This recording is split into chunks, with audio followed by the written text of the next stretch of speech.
जय मसीह के मेरे प्यारे मित्रों, आज फिर से एक बार आपके समक्ष ईसाइयों पर लगने वाली आरोप को लेकर आपके समक्ष आया हूँ। और वो आरोप है, ईसाई शराब पीते हैं और गाय और सूअर के मांस खाते हैं, इसलिए उनका चरित्र ढीली होती है। मैं फिर से दोहराना चाहूँगा, जो आमतौर पर ईसाइयों पर आरोप लगाते हैं वो इस प्रकार है।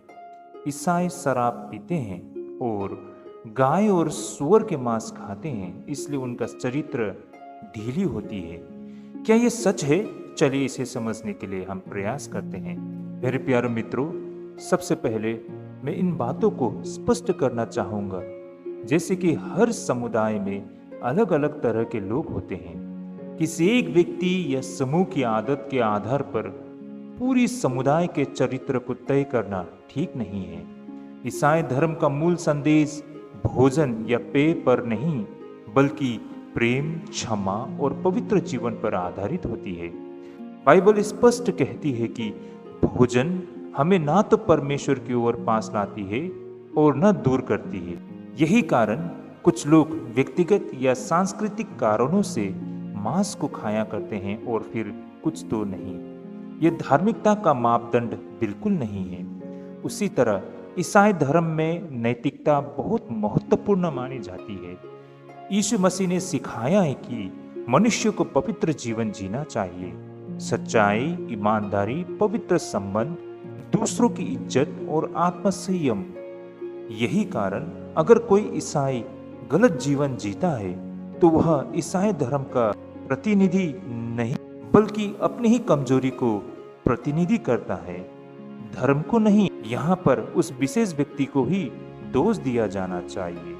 यही कारण ईसाई धर्म का केंद्र भोजन या शराब नहीं, बल्कि प्रेम, पवित्रता और चरित्र है। हर समुदाय में अच्छे और बुरे लोग होते हैं, इसलिए हम एक दूसरे का सम्मान करें और मिलकर रहे। इसी में देश की भलाई है। वैसे भारत में भी कई हिंदू समुदाय मांस खाते हैं और कई नहीं, इसलिए भोजन को धर्म के चरित्र से जोड़ना उचित नहीं है। ये बात बिल्कुल सही है कि भारत के कई हिंदू समुदायों में पारंपरिक रूप से सूअर के मांस और भैंस का मांस, साथ ही घर में बनी शराब का उपयोग सांस्कृतिक परंपरा के रूप में होती है। इसका चरित्र या नैतिकता से कोई लेना देना नहीं है। ये सिर्फ स्थानीय रीति रिवाज है। जैसे उदाहरण के तौर में उत्तर पूर्वी भारत के हिंदू एवं आदिवासी समुदायों की परंपराएं, जैसे असम के हिंदू जनजाति समुदाय, उनमें से प्रमुख जनजाति है दिमासा जनजाति। आमतौर पर आज हिंदू धर्म से जुड़ चुके हैं। वे चावल से बनी राइस बियर, जिसे जूदिमा से जाना जाता है, असम का पहला जीआई टैग वाला पारंपरिक रसायन बियर है। उनके बीच जो मांसों को लेकर परंपरा होती है, जैसे सूअर का मीट, मटन, मछली और कभी कभी बीफ, यानी कि मुख्यतर त्योहारों में लिया करते हैं। उसी तरह असम के दूसरे जनजाति, जिसे हम कार्बी जनजाति से जानते हैं, उनके बीच में भी सूअर के मांस और भैंस के मांस का उपयोग आम होती है। चावल से बने बियर, जिसे होर या फिर कार्बी राइस बियर कही जाती है, जो कि सांस्कृतिक उत्सवों का हिस्सा होती है। उसी तरह असम के प्रमुख जनजातियों में से रभा, वे भी मांस के साथ साथ चावल के बियर, जिसे चोखो या फिर चोखरो कहते हैं, यह उनकी पारंपरिक पेय होती है। उसी तरह असम के और एक बहुत ही प्रमुख जनजाति, जिसे हम बोडो कहते हैं, वे अपनी जो या जुमाई नाम की चावल के बियर त्योहारों में प्रयोग करते हैं।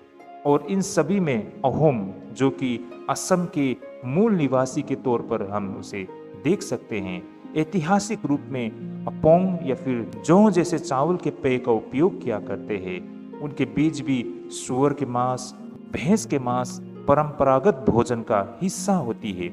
ये कुछ हिंदू धर्म से जुड़ी असम के कुछ मुख्य जनजाति में से एक हैं। उसी तरह त्रिपुरा के समुदाय, जैसे कि त्रिपुरी, देववर्मा, रियांग, जामातिया, वे भी सूअर के मांस, भैंस के मांस उनके नियमित भोजन का हिस्सा है। पारंपरिक चावल की बियर, जिसे छुआरक कहा जाते हैं, त्रिपुरा की प्रसिद्ध लोकल राइस बियर, कई त्रिपुरी हिंदू समुदाय सामाजिक उत्सवों में इसे प्रयोग किया करते हैं। मेघालय में पाए जाने वाले हिंदू जनजातियों के समुदाय, जिनमें से खासी भी आती है, उनके भी सूअर के मांस प्रमुख भोजन होते हैं। कभी कभी वे बीफ को भी खाया करते हैं।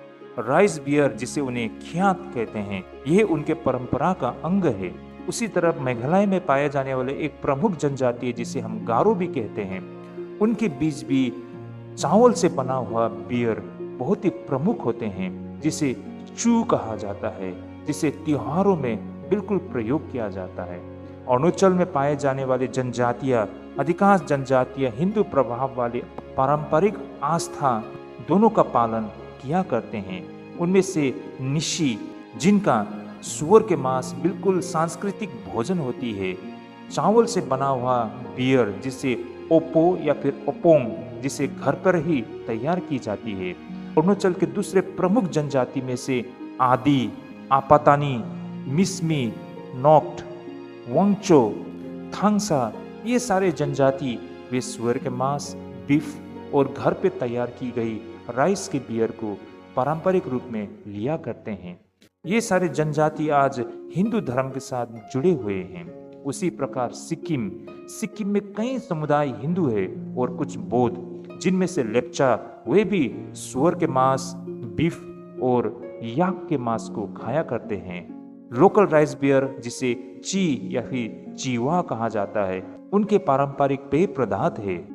उसी तरह हिंदू नेपाली, जिनमें से कई जातियां राय, लिंबू, तामांग आदि, ये सारे लोग सूअर के मांस, भैंस के मांस, चावल से बनी शराब जिसे तोंगबा या फिर छांग कहते हैं, उनके पारंपरिक पेयजल है।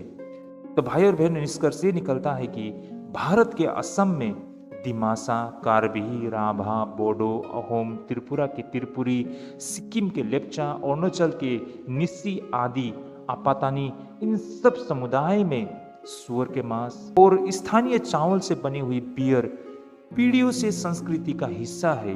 यह उनकी परंपरा है, ना कि उनकी नैतिकता का मापदंड। उसी तरह भारत के अन्य प्रदेशों में से पाई जाने वाली जनजातियां, जो कि झारखंड, बंगाल, उड़ीसा के कई समूह, उनकी भी ऐसे ही कुछ परंपरा होती है। इन समुदायों में सूअर के मांस और घर में बनी चावल की शराब, जिसे राइस बियर, पीढ़ियों से परंपरा का हिस्सा है। ये लोग मेहनती, ईमानदार और शांति प्रिय माने जाते हैं। उनकी संस्कृति में यह अनैतिक नहीं मानी जाती है। उदाहरण के तौर पर संथाल, मुंडा, हो, गोड़, भील, इन समुदायों में चावल से बनी देसी शराब और मांस पारंपरिक भोजन होती है। यह उनके त्योहारों, शादियों और सामाजिक कार्यक्रमों का हिस्सा होती है। दक्षिण भारत में कुछ समुदाय, उदाहरण के तौर पर केरला के कुछ दलित और ईसाई समुदाय, तमिलनाडु और कर्नाटक के कुछ ग्रामीण समुदाय, इन जगहों पर भी बीफ, भैंस के मांस और सूअर के मांस परंपरा में खाया जाता है और यह बिल्कुल सामान्य मानी जाती है। तो इस तरह भाई और बहनों, ये चरित्र का सवाल नहीं, यह तो संस्कृति का अंतर है। इस तरह भाई और बहनों, भारत में कई समुदाय पीढ़ियों से सूअर के मांस, भैंस के मांस, घड़ी पर बनी शराब का उपयोग किया करते हैं। यह उनकी संस्कृति है, ना कि उनकी नैतिकता का मापदंड। भोजन और पेय से किसी का चरित्र तय नहीं होती। चरित्र ईमानदारी, व्यवहार और कर्म से बनता है।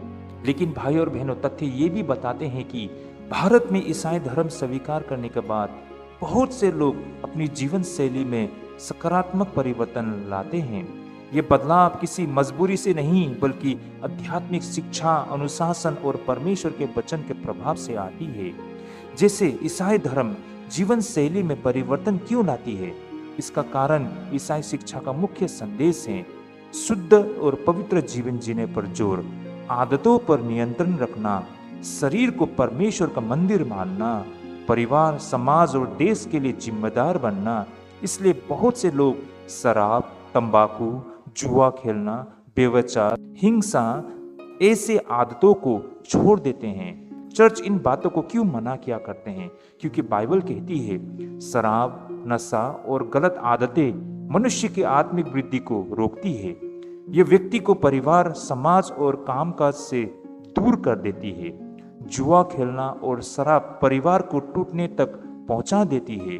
इसलिए चर्च ये सिखाया करती है कि आदमी का आचरण उसके विश्वास को दिखाता है और परिणाम स्वरूप लोग अपनी पुरानी आदतें छोड़कर बेहतर जीवन अपनाते हैं। मिजोरम और नागालैंड जैसे राज्य में इसका प्रभाव हम देख सकते हैं। मिजोरम भारत के सबसे अधिक शिक्षित राज्यों में से एक। समाज में अपराध दर बहुत कम। चर्च के अनुशासन के कारण लोग शराब, ड्रग्स, जुआ आदि से दूर रहते हैं। सामुदायिक जीवन बहुत व्यवस्थित और अनुशासित होती है। मिजोरम को अक्सर भारत का सबसे अनुशासित और सामाजिक रूप से संगठित राज्य कहा जाता है। उसी तरह केरल का उदाहरण हम देख सकते हैं। केरल में बड़े पैमाने पर ईसाई समुदाय हैं। वहाँ शिक्षा का स्तर पूरे भारत में सबसे ऊपर, स्वास्थ्य सेवाएं सबसे बेहतर, सामाजिक और सरकारी सेवाओं में अनुशासन, महिलाओं की सुरक्षा बेहतर होती है, नशे की लत अपेक्षाकृत कम होती है। ईसाई मिशनरियों ने केरल में स्कूल, अस्पताल, नर्सिंग, सामाजिक संस्थाएं स्थापित की, जिससे समाज का स्तर ऊंचा उठा। यही कारण ईसाई धर्म केवल विश्वास नहीं, जीवन में सुधार लाती है। ईसाई बनते ही बहुत से लोग शराब और तंबाकू छोड़ देते हैं, घरेलू हिंसा छोड़ देते हैं, जुआ खेलना छोड़ देते हैं, परिवार को समय देना शुरू करते हैं, शिक्षा पर जोर देते हैं, समाज में सेवा का कार्य करते हैं। इससे उनका परिवार, स्वास्थ्य, आर्थिक स्थिति और मानसिक शांति सब बेहतर हो जाते हैं। यहाँ हमें ये भी समझ में आती है कि क्यों ईसाई समुदाय भारत में आगे बढ़ते हैं, क्योंकि चर्च सिखाया करते हैं अनुशासन, मेहनत, ईमानदारी, सामुदायिक सहयोग, शिक्षा की प्राथमिकता, नशा मुक्त जीवन।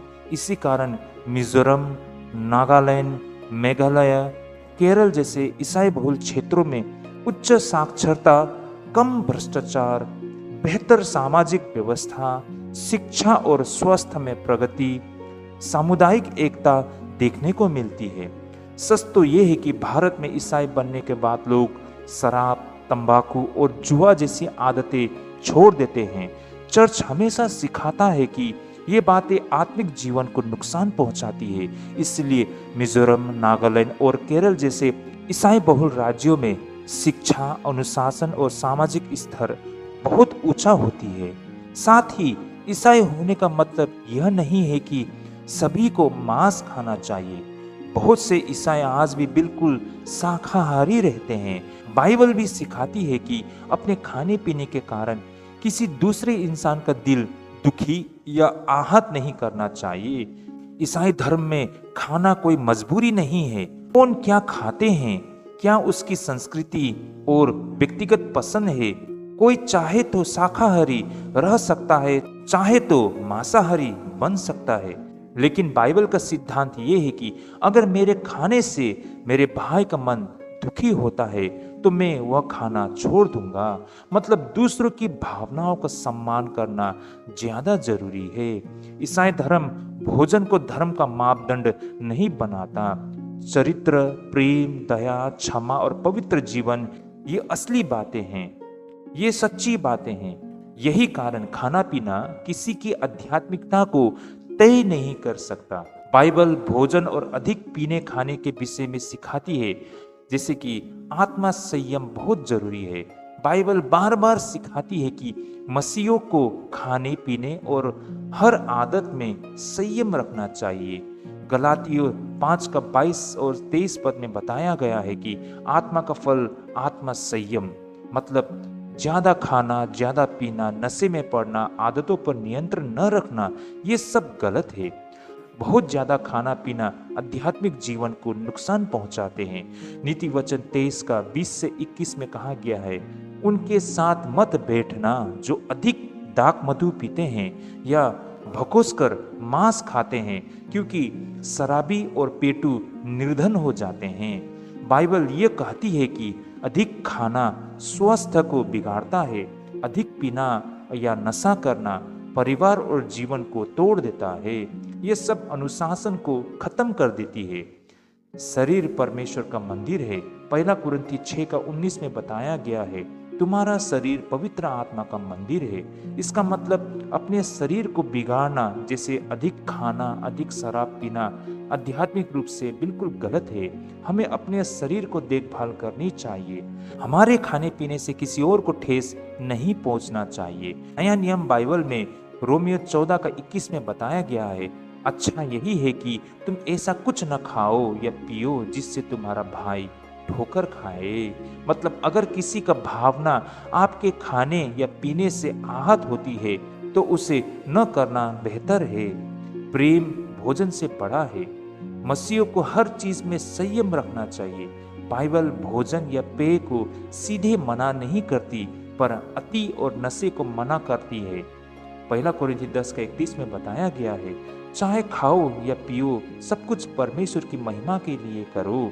यानी वही खाओ पियो जो परमेश्वर की महिमा बढ़ाए, स्वास्थ्य, परिवार और आत्मिक जीवन को लाभ दे, अनुशासन बना रहे।